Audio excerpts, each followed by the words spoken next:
London mayor Sadiq கானை Trump குறிவைப்பதற்கு என்ன காரணம்? இப்ப சாதிக் கான் பற்றி ஐநாவுல சொன்ன டொனால்ட் ட்ரம்ப் ஐரோப்பிய நாடுகளுக்கு இன்னொன்னையும் சொல்லி இருக்கிறார். அதனுடைய தொடர்ச்சியாகத்தான் இந்த சாதிக் கானை புரிந்து கொள்ள வேண்டும். தங்கள் நாட்டை பெருமளவு வெளிநாட்டவர்களுக்கு இந்த ஐரோப்பிய நாடுகள் திறந்து விட்டன, இந்த வெளிநாட்டவர்களை வெளியேற்ற வேண்டும் அப்படின்னு அவர் சொல்லி இருக்கிறார்.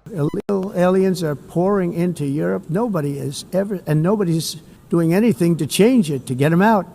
I'm really good at this stuff. Your countries are going to hell. இன்னைக்கு லண்டன்ல பாத்தீங்கன்னா முஸ்லிம்களுடைய எண்ணிக்கை பெருத்து விட்டது. லண்டன்ல ஒரு 50 ஆண்டுகளுக்கு முன்னாலே எத்தனை மசூதிகள் இருந்தன, குறிப்பா யூகேலே எத்தனை மசூதிகள் இருந்தன, இன்னைக்கு எத்தனை மசூதிகள் இருக்கின்றன பார்த்தா தலை சுத்திரும். இதை டொனால்ட் ட்ரம்ப் ஒரு எச்சரிக்கையாக எடுத்துக் கொள்ளுகிறார். இந்த போக்கு ஐரோப்பா முழுக்க இருக்கு. இது உலகத்தினுடைய ஒட்டுமொத்த டெமோகிராபியை மாத்திரும், எல்லா நிலையிலும் எல்லா விதமான ஒரு மோசமான மாற்றத்துக்கு வழிவகுத்து விடும் அப்படின்னு ட்ரம்ப் நம்புகிறார். இப்போ அதனுடைய ஒரு பகுதியாகத்தான் டொனால்ட் ட்ரம்ப் இதை வலியுறுத்துகிறார். அவர் முஸ்லிம்கிற பேரை சொல்லல, ஆனால் வெளிநாட்டவர்களை வெளியேற்ற வேண்டும் அப்படி அவர் சொல்லுவது ஐரோப்பிய நாடுகளில் பரவலாக தஞ்சமடைந்திருக்கக்கூடிய முஸ்லிம் அகதிகள், அவங்க எண்ணிக்கையினாலும் மொத்த ஐரோப்பாவுக்கு டேஞ்சர் அப்படின்னு ட்ரம்ப் கருதுகிறார். அதை சுட்டி காட்டுறதுக்கு லண்டன் மேயரை ஒரு உதாரணமாக ட்ரம்ப் முன்வைத்திருக்கிறார்.